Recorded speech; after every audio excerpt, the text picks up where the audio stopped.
What is up? Welcome back to the Wrestling Minute. And unlike other days, there is actually a reason for the Russo voice this morning because you could have fooled me, folks, when it comes to last night's episode of Friday Night Smackdown. Might as well have been booked by old Vinny Rue himself. Good morning, everyone. Shouts out No Noah in the chat. Welcome. That's a good place for me to start. If you have any comments, any thoughts about what the hell just happened last night, fire away in the chat. Whether you're on YouTube, Twitch, Twitter, or Facebook, I can see you and I can see what you have to say. I would love to hear your thoughts as well on all this. That's actually why we're live. Normally, I do this show pre-recorded. The only live instances of it are on Monday nights at the end of Carnage Unleashed. And now I will say, just to be fair, just to be clear, I have 2 pages, not quite 2 full pages, of notes from last night's SmackDown.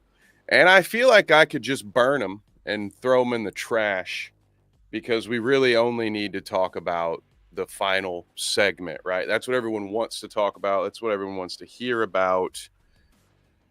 That story never getting finished, will it? I tell you what, The Rock came back with maybe 10 minutes left in SmackDown last night, and was that what a segment that was, huh?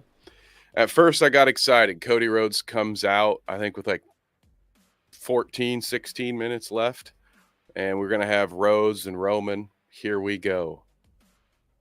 I thought I was wrong. I made that shut up, bitch meme, back in September, mind you. What up, Wade?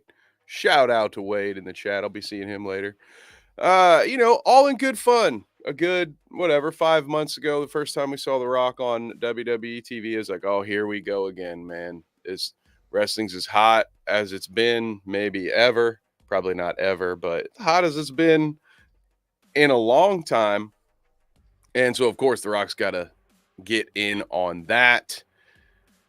But then I thought, when the Royal Rumble was won and Cody pointed over to Roman Reigns, I thought, okay, I was wrong. We're actually going to get it. We're finally going to get that completion of a 2-year story.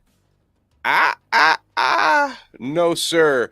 Now, what I hear, the rumblings that are going around are that the original plan was Punk, Rollins, and Cody Rhodes versus Roman Reigns. I need more caffeine, folks. Cody versus Roman in the main event of round 2 or night 2. But that, due to CM Punk's injury and the Vince McMahon allegations lawsuit, John Laurinaitis as well, not the alleged victim, John Laurinaitis.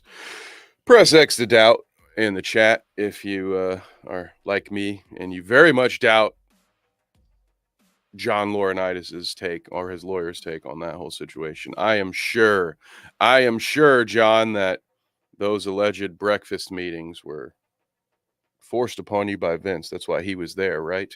Anyway, thank you, Noah. What up? Yeah, exactly. So let's get into that final segment. Cody says, I want that belt, Roman. If you recall, anyone who missed Monday's Raw, the weirdest segment of all time, I had thought. For whatever reason, we know now, Seth Rollins came out on Monday night and was like, no, Cody. Do you want the Hollywood Hogan belt? Do you want the politicking belt? Do you want, first of all, you're putting down I'm going to talk about both. Seth and Roman, I thought, had poor promos, my humble opinion anyway. He says, "Come on out. Why would you want to fight for Roman's worthless belt? He only defends it twice a year." Okay, that might be true, but it's a weird thing to say to a live audience. "Do you want the dusty belt? You want the workhorse belt? You want the what used to be the Intercontinental Championship? You want that?" I mean, I'm just saying that used to be the workhorse belt. We have one. It's the IC title. All right. So Seth, an injured champion, says, "Cody, don't take down the big heel. Come take my belt. Everyone knows my knee is hurt. Come take my belt." Okay, that was Monday. Friday, Cody shows up. Roman Reigns shows up first as far as entering the ring goes. Cody comes out after, well, actually, no, I need to take a step back because Roman buried Seth in that segment in a way that might have been too effective in the same vein what I was just saying that Seth did that I thought was wrong.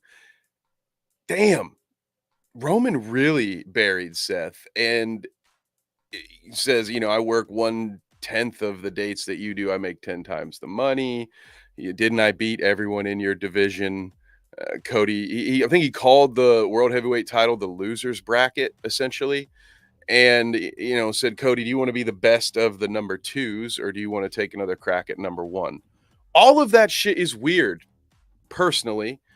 Since when do heel champions want the best, the hottest baby face, the best guy, the guy that had him dead to rights? Since when do those guys want that fight? Interesting take on the heel, especially the way you've booked Roman over the last couple of years. He doesn't fight anybody on his own. He does at least. He is a cocky heel at least, but that doesn't make a lot of sense. They're both saying, "Cody, come fight me, come take my belt." Weird to me. So already kind of off to a rough start for me personally since we've gotten out of the Rumble. It's been like, I kind of like the Rumble, but what the hell are we doing now? And it gets worse because then Cody comes out after Roman has buried Seth and says, "Seth had a lot of things to say, but the one thing I disagree with was he called your belt the Hollywood Hogan belt, whatever, said it was a piece of shit, pulled an Alundra Blaze and dropped it in a trash can on live television." And he says, "But I disagree. I love that belt. That's the belt they took from my daddy in the garden. So I still want that belt. I'm still going to take it from you, but not at WrestleMania." And I had forgotten this. He mentioned at the beginning of his promo, he had taken counsel from a lot of people. And he said, "One of the people, Roman, that I've taken counsel from knows you very well. If you smell."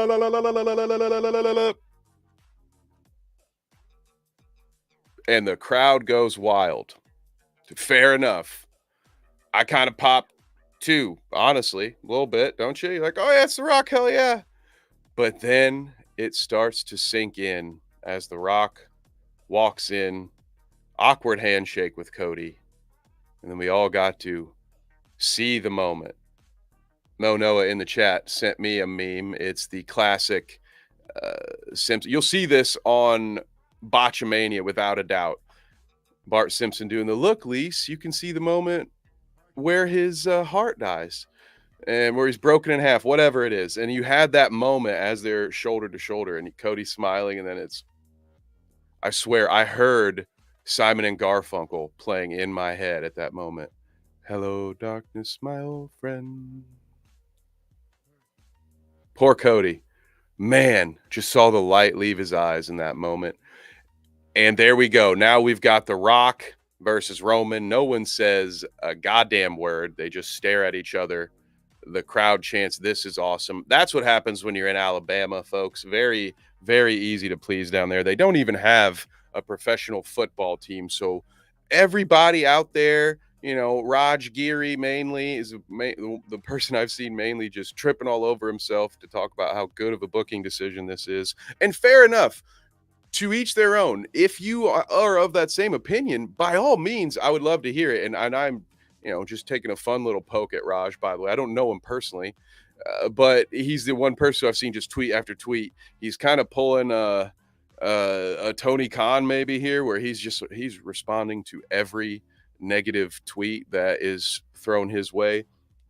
I, for one, think they've once again, for the same, what is it, like the exact same thing that happened 10 years ago. This is why Punk left in the first place. Once again, they are moving a part-timer in when things are just fine on their own. And that whole idea that this is a pivot because the Vince story, I guess. I look at those dislikes on that video. Maybe this is a case of the internet wrestling fans are much more upset than your general casual fans, but this just felt like terrible storytelling, and it doesn't fit the character that they've built for the last 2 years. Again, y since when does the over as hell babyface good guy, shaking kids' hands, signing autographs, since when does that guy say, "I want you, but not right now. I'm gonna let this other guy handle my business"? It's so weird. I'm gonna take a quick pause, see what we got going on in chat. Otherwise, I'll just rant on this incoherently for 45 minutes. Um No, it says so correct right now, especially the IC title. I'm still so shocked they booked this shit. And we've got damn Mills, damn Mills, Dammels. Shout us out. Thank you for hanging out with the chat. I don't think Rock even pointed to the sign as is standard. That is a good point. And honestly, that's a good place to kind of hang out for a minute, talk about some alternative options. Maybe it's not Rock and Roman at WrestleMania. Here are some theories that I've heard. I'd love it if you want to shoot some out there in the comments in the chat. I will gladly pull those up and we can talk about them. I've heard Cody's gonna fight The Rock, or Cody's gonna fight Roman with The Rock as a special guest referee. See, now people are using WWE 2K24 as part of their theory crafting, which I don't hate. Let's theory craft all day. It's about all we have in this moment, unless you're super over for The Rock coming in for a 5-minute match against Roman. But the guy seems out of breath just walking down the ramp, man. Like, I don't know. I don't know that this is going to be any kind of. I don't think this is going to be Rock Hogan. I don't think this WrestleMania moment is going to be what we would all want it to be. I don't even want it to happen. So I guess, I shouldn't say that. Right fight, wrong time for me personally. I do think it could be cool, but not right now. Maybe they won't be fighting each other at WrestleMania. What do you guys think about the special guest referee? That I'm trying to think of a way. Cody said maybe finishing the story is taking everything from you, which is also kind of dumb. I thought the finishing the story was literally just about getting the belt that they stole from my daddy in the garden. I thought that was the story. Since when is the story just all about Roman Reigns now? Roman Reigns is just that final obstacle because he happens to have had the belt. And obviously, yes, it's gotten more personal with the number of times he screwed him over. But now they're changing what the story means. Cody said it himself in his own promo. He said, "I'm moving the goalposts for myself." The fuck? Why? This is like in a bad comedy movie when the writer writes something stupid and then they think they can get themselves out of it by having one of the cooler characters in the movie point out how fucking stupid it is. And it's like, that doesn't give you a pass. Do something stupid and then point at it and say, "Hey, look at that stupid thing we did. Isn't that stupid? Haha, sorry. Hope you laughed." Oh man, this is very unfortunate to me, in my opinion. And I'm not the only one.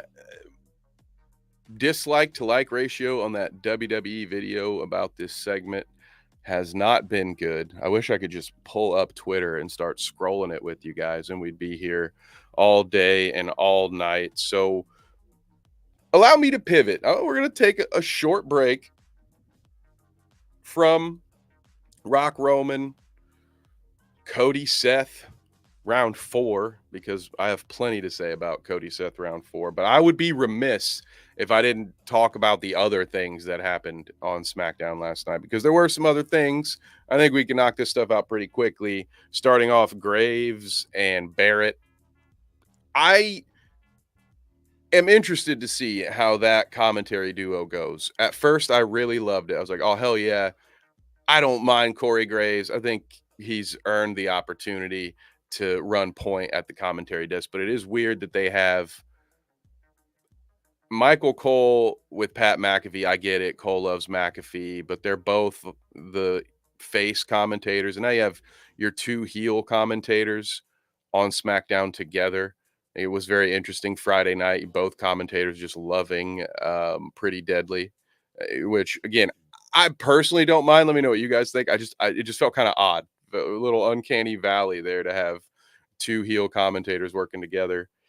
But I thought generally speaking, they did a good job, but their gimmicks are the same. So many of my favorite Corey Graves or Wade Barrett moments are just when they're correcting Cole and kind of ribbing him while they do it. So we're going to lose that. But hey, we've got Pat McAfee on Mondays. Hopefully he's been paying attention.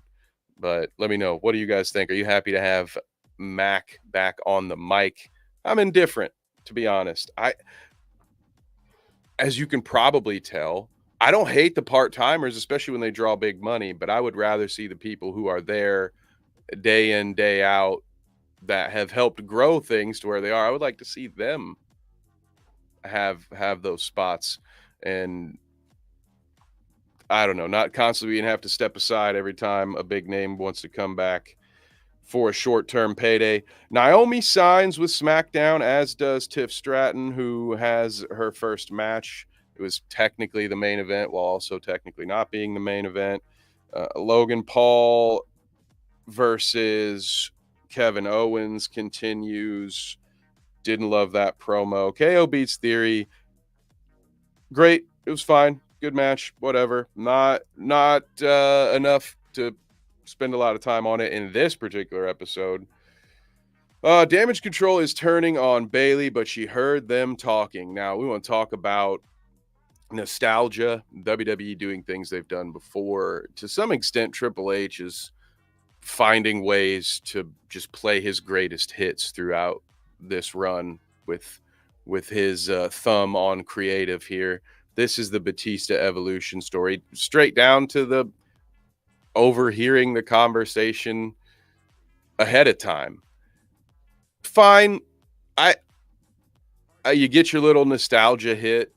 It seemed really dumb and over the top that later on in the show, once Bayley came into the ring, that the Kabuki Warriors and Io Sky, who up to this point, although they've been standoffish, they had done at least a halfway decent job of faking that they liked Bayley. And then it's just when you're in the arena, they have to pantomime things, and all of a sudden they're openly just mocking Bayley in front of everyone while she's in the ring. So it was a dead giveaway, but they saved it a little bit to me when they had Bayley pull a pipe that she had stashed out from under the ring. So it shows that she wasn't that damn stupid, because for the last few weeks it really seemed like they were months, weeks, he says. Last few months, they've kind of been making Bayley look like an idiot. So let me know if you're excited about the Bayley Io Sky championship match.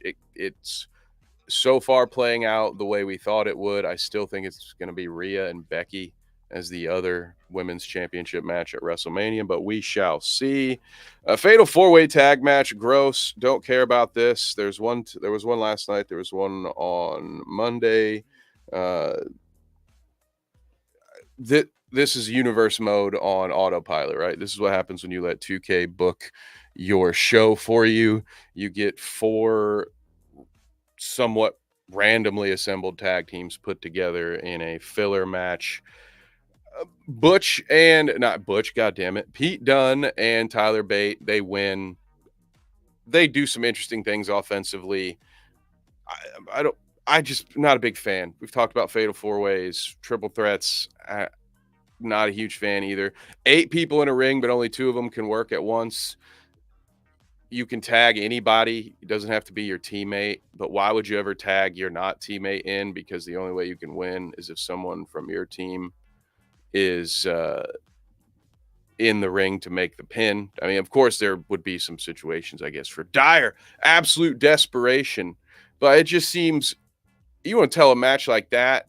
I think it needs time, and I think it needs people that give a shit. I think I think multiple teams that you give a shit about. You can't just have the one team that you're clearly going to push, and then a bunch of jobber mid card tag teams in there with them.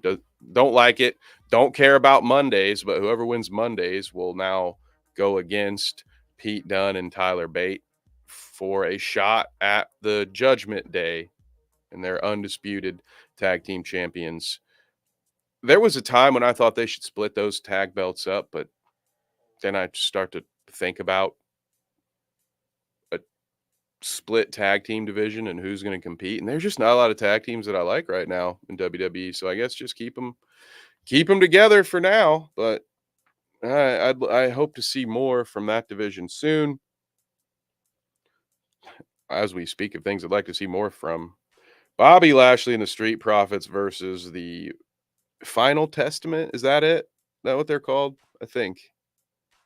I don't care. Do you guys care? I thought it was supposed to be a big deal. Paul Ellering comes back. The Authors of Pain come back. Occam and Razor. Love those names. That's good. That's a good name. You did a good job there, guys. But I just don't care about this group. I wish I did.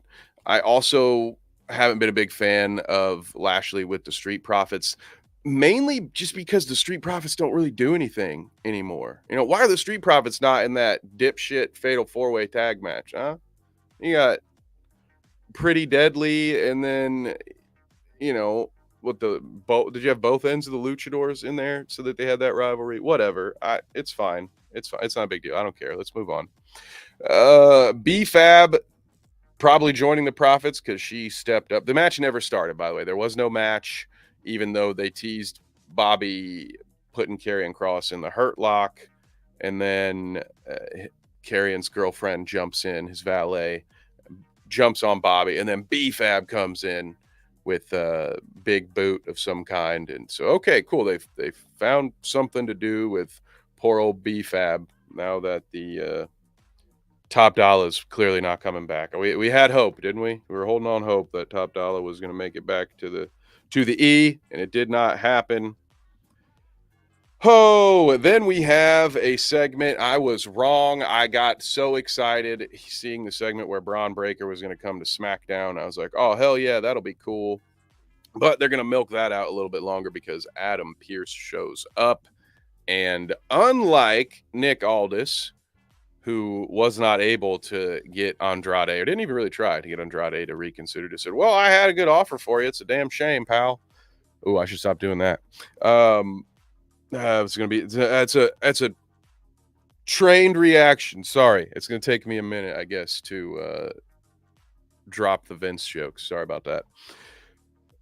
So, unlike Nick Aldis, Adam Pearce is able to convince Braun Breaker, come on Monday, hear me out, check out my offer, and then let's talk. So, Jade Cargill shows up, potentially a third woman being added to the SmackDown roster all in one night. Pretty big there. And then we have Tiffany Stratton versus Mi Chin.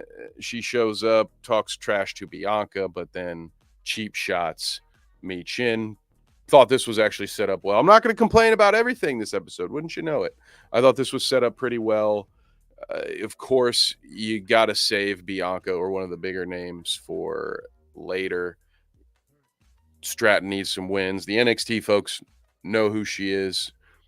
I know she held the championship there for a little while, but to the folks who just tuned in on Fridays and Mondays, they may not really know that, but they had the big Rumble performance and then a win, really establishing her early on. So we'll see what happens with the women's division. That's a bright spot currently, in my opinion. Not everybody agrees with me. I know old Jim Cornette and Brian Last do not agree with me there, and that is okay. We're not going to agree on everything or even sometimes anything.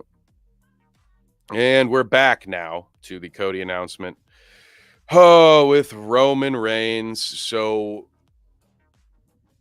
uh let's uh let's let's talk about it.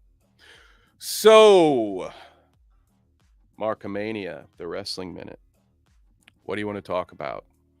I want to talk about Cody versus Seth Rollins for the fourth time because that's apparently our backup plan. If it does go that way, unfortunately, I could not care less. I don't no offense to Seth. Not a knock on Seth Rollins at all, but I don't think this new belt has been much of a hit. I think everyone knows it. They said it themselves that it was based. Triple H went on TV and said, "We've made this belt." I'm paraphrasing here because Roman isn't on TV enough, and he's pulling a Conor McGregor, and he's just sitting on two belts that he never defends. Okay, and Seth has had some matches, but there haven't been really any great memorable rivalries for that belt. It's been sort of a contender of the month situation. They tried with Shinsuke. They tried to get Shinsuke over as this menacing heel, at least with the segments. They had that build up with Seth, they had the build up with Cody, but when a guy ends up doing the job every time, it's it's only going to go so far. It's only going to do so much. So I am just not thrilled about the world heavyweight title. It was the one belt they made that I was like, oh, okay, I guess I don't hate the giant W belt as much as I normally do because they took the big, beautiful golden belt and then slapped an ugly, Internet Explorer 1990 fucking logo in the middle and then put the W on top of that. It's lame. The storytelling hasn't been great with it. And as I said to start this portion of this segment, we've seen Cody and Seth go at it. Nothing is going to beat Cody going out there with his torn tricep or whatever it was, or pec or whatever, and doing that match. Nothing. What their WrestleMania match is going to beat that? How? It's not.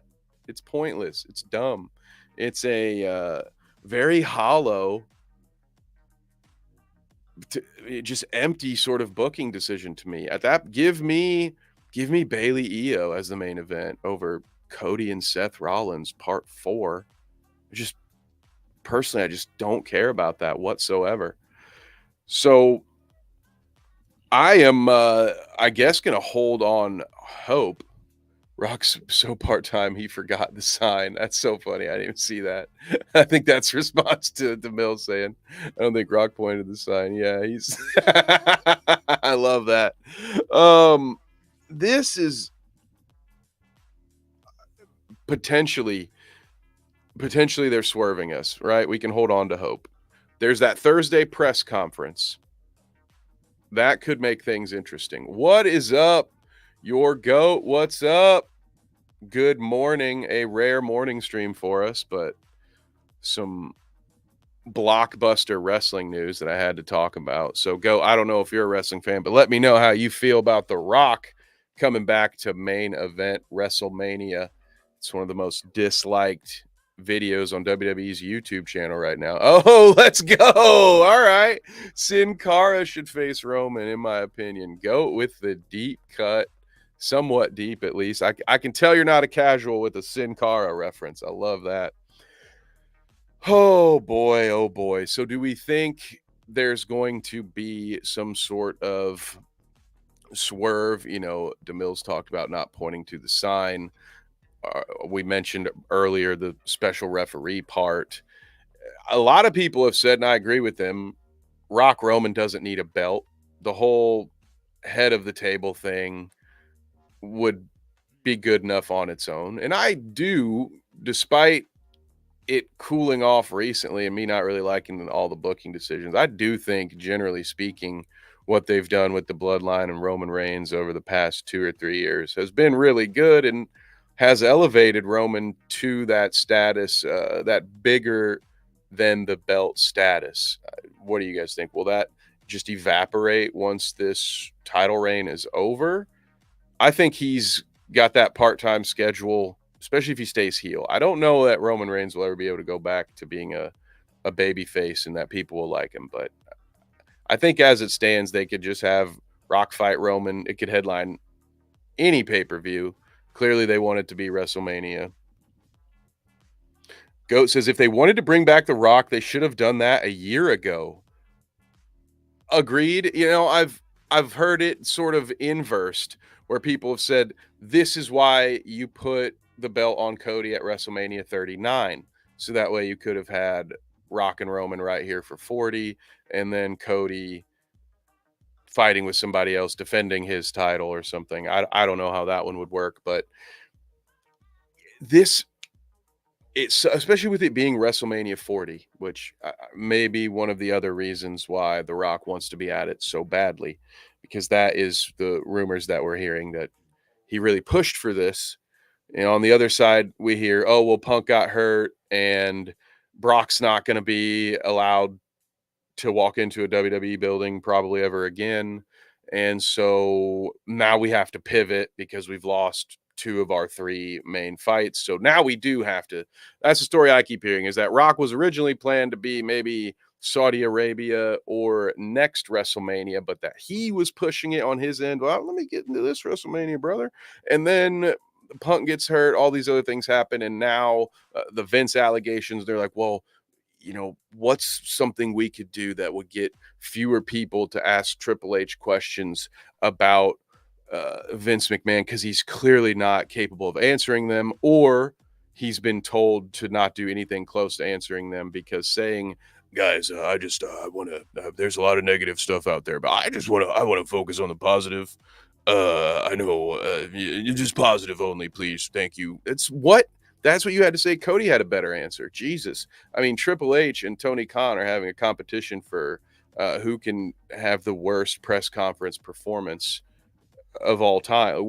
Stop doing these stupid things if you're not going to prepare for them and know how to talk to people. What the fuck is the point of doing it if you're not going to answer the questions? Cancel. Don't have it then. Or don't you come out, Triple H, because how anyone in their right mind could have gone into that press conference and not expected that question and not had a better answer prepared is just mind-boggling to me. It makes no sense. This is a company that just sold one of its assets for $5 billion, and that's the best that you're. Are you guys using Chat GPT to write out some of your answers? What the hell is going on here? Goat says, should have split the belts and made Cody defend and Rock versus Roman for the other belt. I don't hate that. I would have rather have seen them split the belts than whatever weird thing they did where they merged the two belts and then created another one. I mean, it was fun for a week or two when Paul Heyman would still carry out the old belts and Roman would wear the new belt just so everybody knew what was going on. It's like, talk about doing something too. That's like me doing a universe mode. Just Ultimo Dragon every time, just belt collector every time. I don't know why I keep buying I do the same thing every time. Why do I buy the new game? Anyway, this isn't about my horrible decisions. They're about Paul's horrible decisions. Cody Rhodes. Are there any other options outside of Seth Rollins? Let me know what you guys think. Is there anyone else you would like to see Cody fight against? If we're not finishing the story, this is the other defense that I've heard. The story is about winning the belt. It's not about winning at WrestleMania. If anything, it might make more sense for Cody to win it at the Garden. So what do you folks think? If it's SummerSlam that he finishes the story, God help them if he finishes the story at a Saudi Arabia pay-per-view, PLE. Lord help them if they do that. I think they'll have a lot of people upset. What would be another one for you? Cody versus Randy? I don't know. Okay. All right, go. I don't hate that. I hate it in a sense for WrestleMania as opposed to just giving us what you built for 2 years. But I will say, absolutely give me Cody versus Randy over Cody versus Seth, part 4, as we've said. Oh, this is just in incredibly frustrating. How funny was it for the CM Punk Magic Orb, though? Man, fuck it, Cody versus Jinder Mahal. I love that. Give me that all day. Do not hinder gender. What about the triple threat? I've seen people say, "Oh, Cody versus Rock versus Roman." Now that'd be a way to get 20 minutes out of Dwayne. I don't know how else you're going to get 20 minutes out of him at this point. Like I said, dude walks down the ramp and still looks like he's goddamn out of breath. So I do not know what's going on there. Oh, we shall see on Monday or Thursday, I guess. So we'll have Rock versus Roman. Any final theories that you guys have? I'll probably start to wrap it up here before the wrestling minute turns into the wrestling hour. But this was the kind of show just wanted to hear all of your thoughts because the IWC, as it's called, is sort of melting right now. They look like that guy in Indiana Jones when he sees the Ark of the Covenant. We're just all kind of, man, what the hell? Now, the crowd loved it, as we said earlier, but is this just a case of Twitter being Twitter and the rest of the world doesn't care? Because I hear Triple H is getting beat up pretty bad on Instagram. Man, I've really got not much in the tank when it comes to how they might book this, but I'm going to hold on to a sliver of hope because they could just swerve us. They might swerve us. Goddamn CM Punk and his fucking scrawny ass arms. All right. Always tearing triceps. Son of a bitch. Oh, but wish him a speedy recovery. I think he had surgery yesterday, but all right, guys, I think that is going to do it for me here at the Wrestling Minute today. I thank you guys so much for hopping into the chat with me and saying what's up. I've got to tear all this shit down and get ready for Major League Indoor Soccer tonight. The Ohio Extreme, goddamn, the Ohio Extreme played the Cleveland Crunch last week, and this week they host Chicago. I will be there as I do the play-by-play for all Ohio Extreme home games. So I'll be back later in the week to talk more about this wrestling thing. But I thank you guys so much. Goat says CM Punk gets more injured than John Jones, and we appreciate you. Appreciate you there, Goat, with the feedback on the show. So you can find me. Ohio Extreme is. I have no comment. Shouts out to the Extreme. No, I love the Extreme. Looking forward to calling all that action. But thank you guys so much. NFL podcast Tuesday at 9 p.m. We will have our Super Bowl preview. Our dear friend and the host of the Rumbles of Red podcast, Trevor, Chiefs fan, will be there with us to preview the Super Bowl. We will also have, of course, the bounce on Thursday night. Don't miss Star Wars on Shot First Wednesday night. We are getting you caught up on everything Bad Batch before season 3 starts in a couple of weeks. And, of course, the Clout Route Tuesdays and Sunday nights. We just hit our 100th episode of the main show. We are into season 5 now. Of course, if you'd like to save a little bit of your data, or if you're someone who just tends to listen to these, you can find us on Spotify or Apple Podcasts. And you don't have to see my ugly face when you do that. Once again, Skyline, Ohio. I love it. Shouts out to Go in the chat, DeMills, Noah, Wade. I appreciate you all so much. And please have a great weekend. Take care out there.